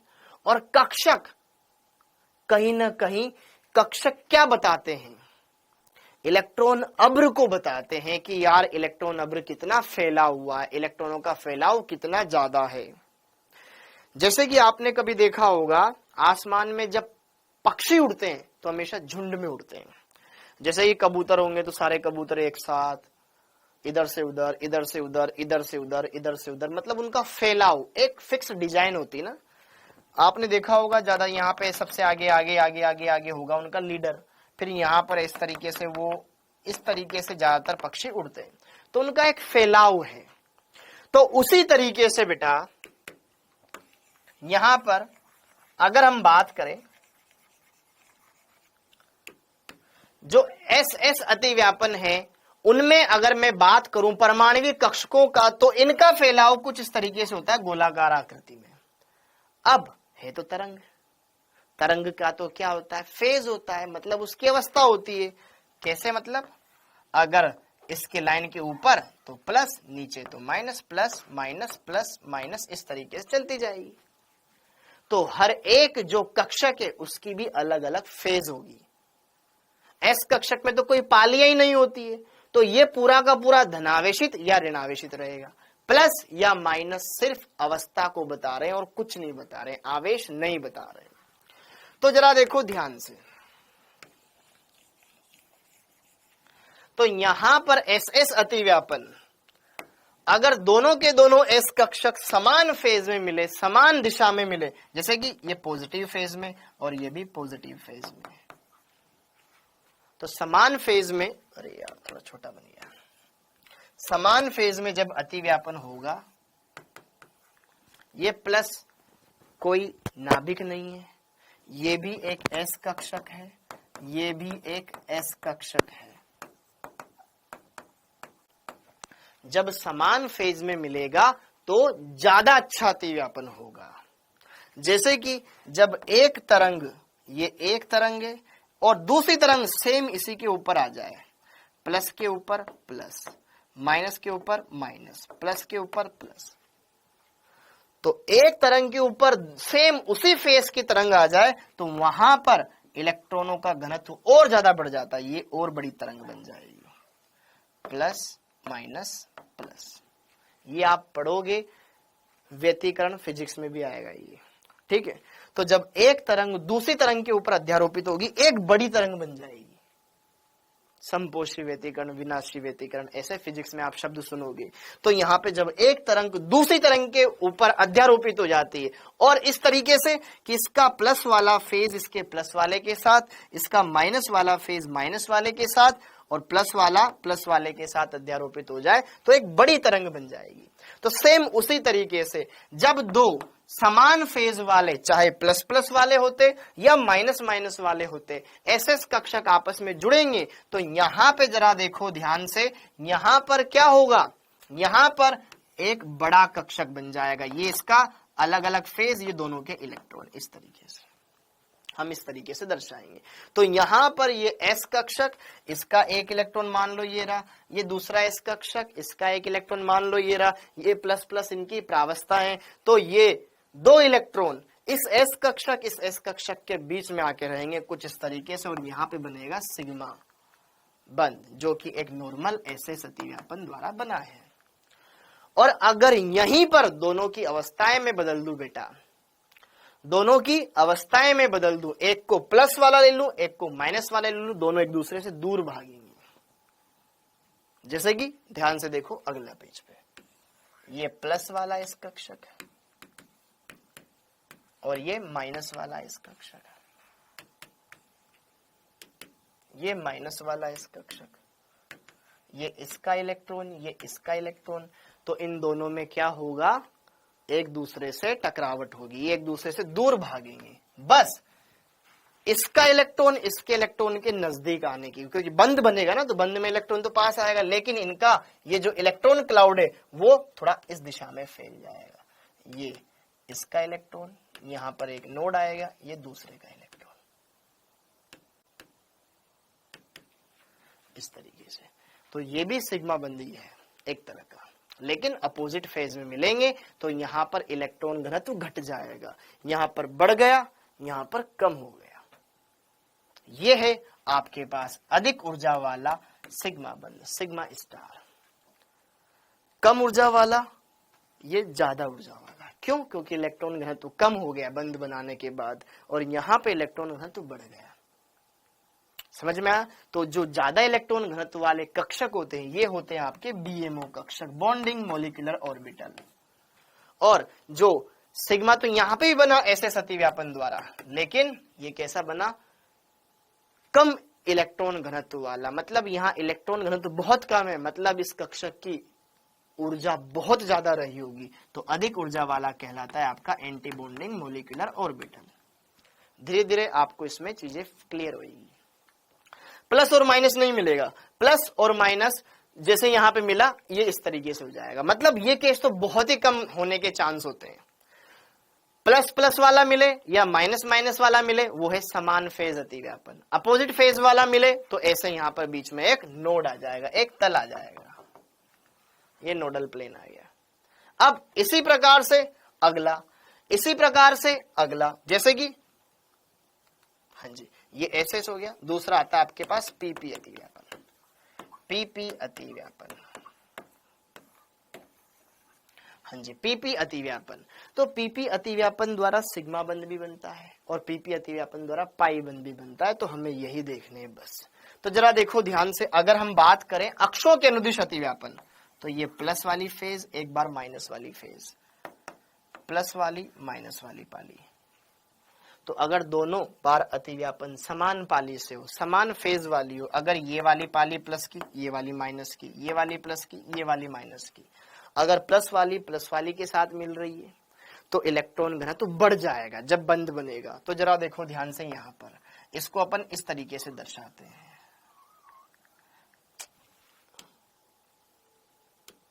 थोड़ा सा समझना है बेटा, ज्यादा कुछ नहीं समझना, ज्यादा गहराई में नहीं जाना, बस उतनी सी बात करनी जितनी जरूरत है।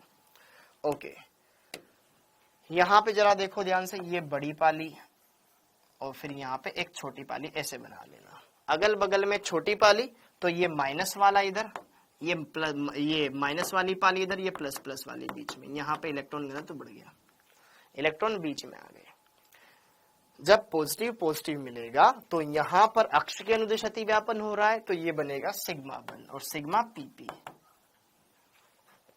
ओके, और अगर यही अतिव्यापन कैसा होता, विपरीत फेज में होता, जैसे कि ये माइनस है, ये प्लस है, अगला वाला यहाँ पे प्लस के सामने माइनस आ जाए, ये आ जाए, तो ये एक दूसरे से दूर भागेंगे उल्टा।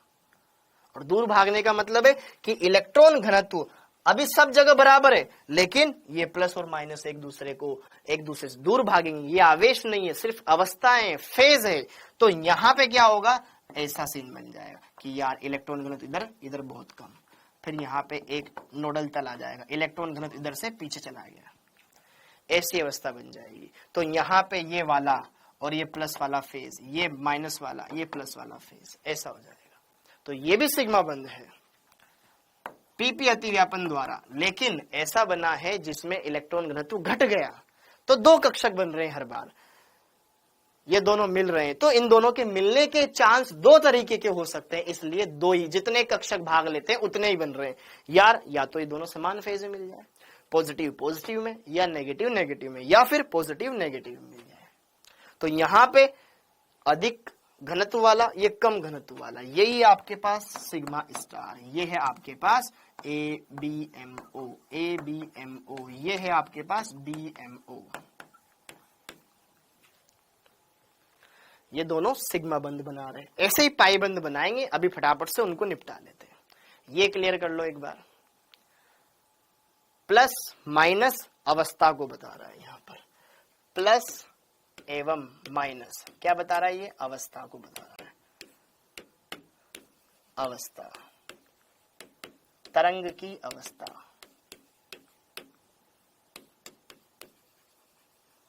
फेज, कि वो एक्स अक्ष से ऊपर है कि एक्स अक्ष के नीचे है। और इसी तरीके से ये तो दोनों है समाक्षीय अतिव्यापन,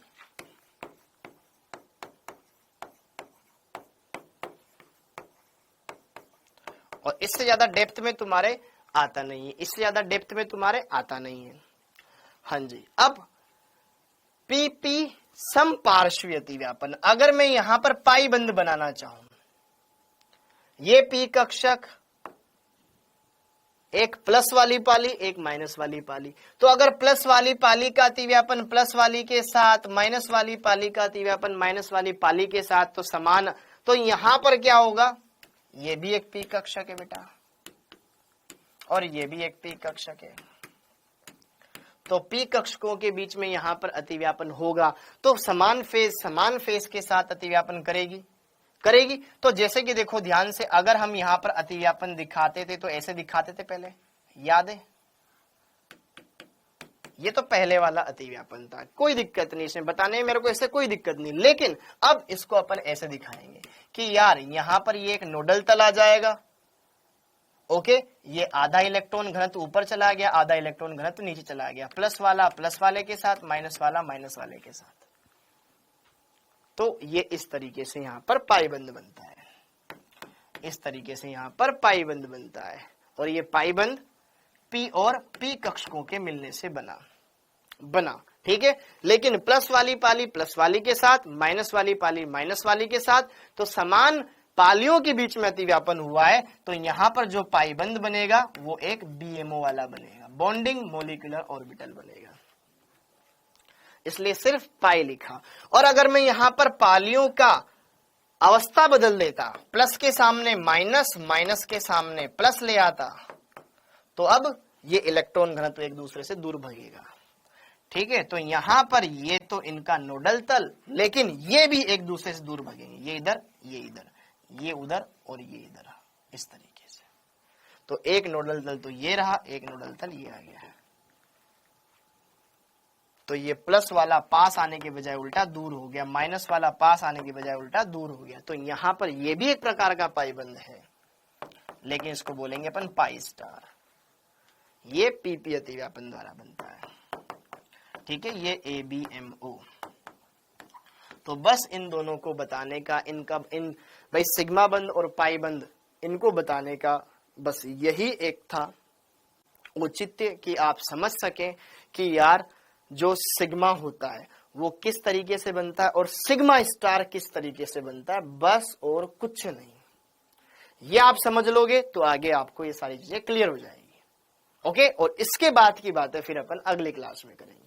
तो यहां पे जरा देखो ध्यान से, अगर समान फेज प्लस वाला प्लस वाले के ऊपर, माइनस वाला माइनस वाले के ऊपर, तो समान फेज अतिव्यापन में इलेक्ट्रॉन घनत्व बढ़ जाता है, तो वही काम हमने वहां किया, प्लस वाला प्लस वाले के साथ मिला, इलेक्ट्रॉन घनत्व और बढ़ गया, माइनस वाला प्लस वाला माइनस वाले के साथ मिलेगा तो इलेक्ट्रॉन घनत्व घट जाएगा, उल्टा बढ़ने के बजाय यहां माइनस आएगा, ठीक है, ओके। और यहां पे जरा देखो, सेम फेज ओवरलैपिंग से इलेक्ट्रॉन डेंसिटी बढ़ जाती है, अपोजिट फेज ओवरलैपिंग से इलेक्ट्रॉन डेंसिटी घट जाती है, सेम वही, ये है समपार्श्विक अतिव्यापन। अगर मैं डायरेक्ट वहां पे बताता तो शायद आधों को बुझता नहीं, समपार्श्विक अतिव्यापन। बेटा जी थोड़ी सी चीजें यहां पर आपके लिए हल्की सी टफ हो रही होगी, मैं मान सकता हूं, लेकिन बताना तो पड़ेगा, क्योंकि आप जब कुछ बच्चे बढ़िया बुक्स में क्वेश्चंस लगाएंगे तो उसको ये कक्षकों में प्लस माइनस दिखाई देगा, तो वो पूछेगा सर ये प्लस माइनस क्या है, ठीक है। तो उसके लिए तो इतना तो बताना पड़ेगा, बस आपको ये डायग्राम भी उसमें देखने को मिल सकते हैं, किसी बुक में कोई बढ़िया बुक लगा रहा होगा तो उसमें मिल जाएगा, तो इस वजह से थोड़ा बताना पड़ा, ठीक है। ये पाई और ये पाई स्टार, ये चीजें क्लियर है। अब इसके बाद नॉर्मल अपन जो एमओटी के अकॉर्डिंग किस तरीके से वहां पे बंद क्रम ज्ञात करते हैं, एसपी मिक्सिंग क्या होता है, किस तरीके से एमओटी डायग्राम बनाते हैं, वो बना लेंगे। अब आगे, हाँ जी, तो यार इसी के साथ आपकी ये क्लास यहीं पे एंड होती है। कल कोई क्लास नहीं है, अगली क्लास होगी बेटा मंडे को, और जब तक आप बढ़िया से इसको सारी चीजें क्लियर कर लेना, ठीक है बेटा प्रिया जी, ठीक है बेटा प्रिया जी, ओके ओके। अरे यार मेरा तो आधा दिमाग उसकी वजह से खराब हो गया कि यार वो गलत क्यों, मैं उसको बता क्यों नहीं पाया, ठीक है ओके। इस वजह से मैं उसमें ज्यादा चला गया था, इसलिए मैं पढ़ाता गया, पता ही नहीं चला टाइम का। तो इसी के साथ बेटा आप सभी का बहुत बहुत धन्यवाद। उस चीज को भी अपन देख लेंगे, ठीक है, टेंशन न लीजिएगा। आप सभी का बहुत बहुत धन्यवाद। थैंक यू बच्चों, थैंक यू। जय हिंद।